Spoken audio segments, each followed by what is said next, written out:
Hey everybody, and welcome to another Diets and Doodles video.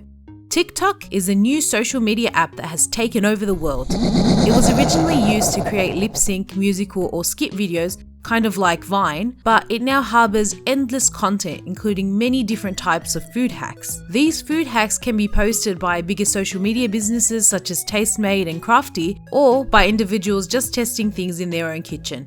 So today, as your friendly neighborhood food mythbuster, I will attempt some of these hacks to test whether they are fake or whether they take the cake. First off, I'm going to test this hack by @Joanna Westbrook, where she tries a popular hack on TikTok where you use a skewer to squeeze lemon juice without getting any seeds. The reason I chose to try this hack was because I wanted to compare it to squeezing a lemon the traditional way.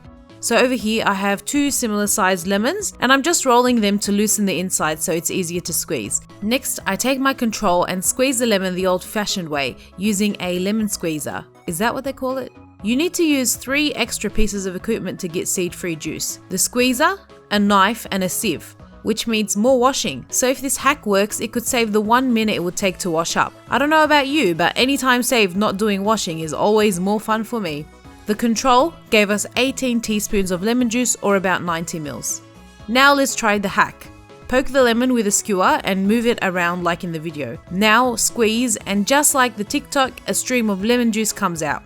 I managed to split the lemon apart with how much squeezing I was doing, and a lot of the juice ended up on the counter, but in the end, I managed to get 12 teaspoons or 60 mils of the lemon juice. Now this could be because some of the juice spilled on the counter, or it could have been a difference in lemons, but if you were squeezing on top of a salad or in a bigger bowl, you'd probably end up with a similar amount, or an amount that was slightly less than the traditional way. So this hack was actually pretty messy, but it was pretty good. Next up, we have an interesting hack by @HowToHackItTM, where they freeze peanut butter and jelly layers, chop it up and place it into a sandwich. So I just microwaved some peanut butter to help make it easier to spread, and I spread a layer of peanut butter in a tray I lined, so that it's easier to remove, because I wanted to give these hacks the best chances that they could get. I froze that for a few hours, and then I layered some jam, or jelly if you're American, which is what we call American Jello, so it's all very confusing, and froze that overnight. The jam layer didn't completely freeze overnight, so I proceeded to cut it anyway into squares and place it in between 2 pieces of white bread. So it worked. You have to wait a bit for the peanut butter to defrost before eating it, especially if you have sensitive teeth, but even after defrosting, it has a slightly weird texture.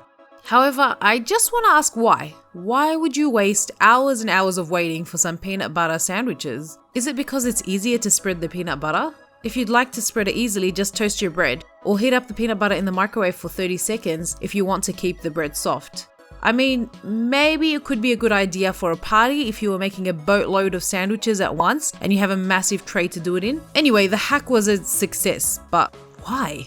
Now we go on to 2 hacks by @thecrafty.video, both about preserving your produce. One on how to keep your cucumber for longer by reattaching the top of the cucumber to the original, which keeps it from turning brown, and one on how to keep your avocado from going brown by covering it in lemon juice.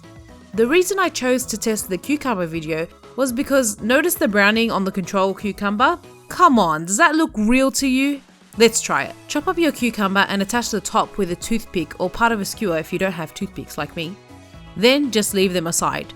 The reason I wanted to test the avocado video was because it wasn't a fully controlled experiment. If you notice, the avocado that was covered with lemon juice was also covered with cling wrap, while the other was just left out to be oxidized. So to test it, I split an avocado in half, covered one side with the cling film and the other side with lemon juice, then with the cling film, and left them both aside.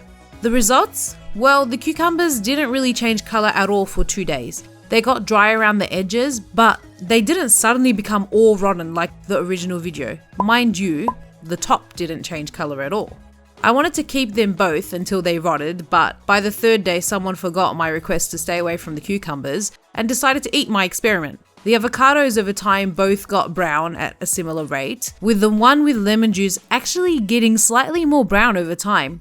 I mean, I get where the logic comes from. Lemon juice on apples works, but this hack did not work for me. Also, it's pretty misleading that the video only covered one while not covering the other and tried to blame it on the fact that it was lemon juice that did it. So both these hacks were a fail. Next up, we have a hack by @SarahBeautyCorner, which involves making rainbow spaghetti. She does this by boiling pasta, dyeing some water, and soaking the pasta for a few minutes in the water. Then she drains the pasta and voila, rainbow spaghetti. Let's give it a try. Add water to 4 separate bowls, add 4 different colors. I'm using both liquid and gel colors to see if there was a difference, and add your spaghetti. Drain, making sure to wash the colander between draining, then wash the excess color off your spaghetti. Mine were not as brightly colored as hers were, but it still worked. I recommend using liquid food color instead of the gel food color if you want to try this at home, and if you don't mind having a blue mouth after tasting it. That didn't stop my cat from trying to steal some though. No.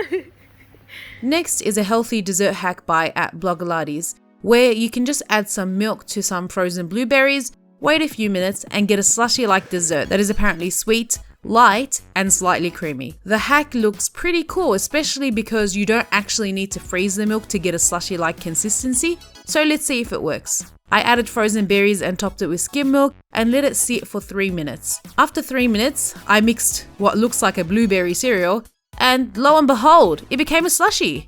I tasted it and it was okay. Something about the way the milk froze made it taste weird, and it wasn't that sweet or creamy. I wouldn't call it dessert, but it could be for you. It's just not my cup of tea. So I tried it with almond milk. Although Blogaladi said that you can use any milk, she used almond milk in her video, so I wanted to test that. Unfortunately, it didn't freeze as well, and man was it gross. Maybe it's just the taste of almond milk, but I did not enjoy it at all. My brother decided to taste it too, and he said,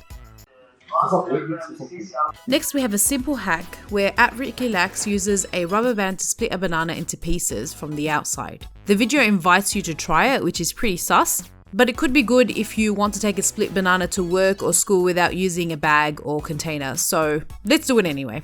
I used 2 different sized rubber bands and proceeded to snap the banana with a thinner rubber band and on the other half with a thicker rubber band. Really hard, might I add. I opened up the banana and nothing. RickLax seems to do many pranks on his channel, so I think he put this one up to get people to try it for laughs. And I tried it twice and it didn't work, so this hack is a fail. Next, we have a hack by @JacksFoodHacks, which allows you to remove the skins from tomatoes quickly without having to wait for water to boil. First, she splits her tomatoes in half, adds them to a pan with olive oil and a lid, leaves them for 5 minutes, pats her cat, comes back, and the skins come off easily. So let's do the same thing. First, I cut my tomatoes in half, then I added some olive oil and warmed up the pan. I added the tomatoes, covered with the lid, proceeded to pat my cat. No. I guess my other cat then. And in 5 minutes, I removed the lid and they're done. The skins come off quite easily. The only thing I'd suggest is to remove the stem part to help make it easier to remove the skins after they're done. And finally, last but not least, we have this hack to make kafta skewers easily by @WasimAhmed25, where the man in the video cuts a plastic bottle in half and uses it to make the skewers very quickly. Let's see if it's worth it. First, I cut a plastic bottle in half, then I fill the top half with kafta. I place the kafta-filled lid on top of an upside-down jar and place the skewer in it until it's 2/3 of the way down. Then, press down on the plastic bottle and you're left with a column of kafta. Never thought I'd say that in my life. Once you feel that the kafta gets loose, it means you've reached the end of the skewer, so turn the skewer and pinch the end with your fingers. It's a little messy, and when the bottle gets closer to the jar as you push it down after a few skewers, you will need to start sliding the skewer down while the kafta column rises, as there isn't enough room between the skewer and the jar to go 2/3 of the way down anymore. But you get the hang of it, and it's actually much quicker than doing it by hand. Mine turned out wonky, probably because it's just me, but it did the job. And if you're bothered cutting up a bottle and using a jar, give it a try. So those were 9 TikTok hacks that I tried, so you don't have to. What do you think? Would you try any of these at home? If you like this video, please subscribe, comment, and like for more videos like it, and give suggestions on what you'd like me to try next. See you in my next video. Bye!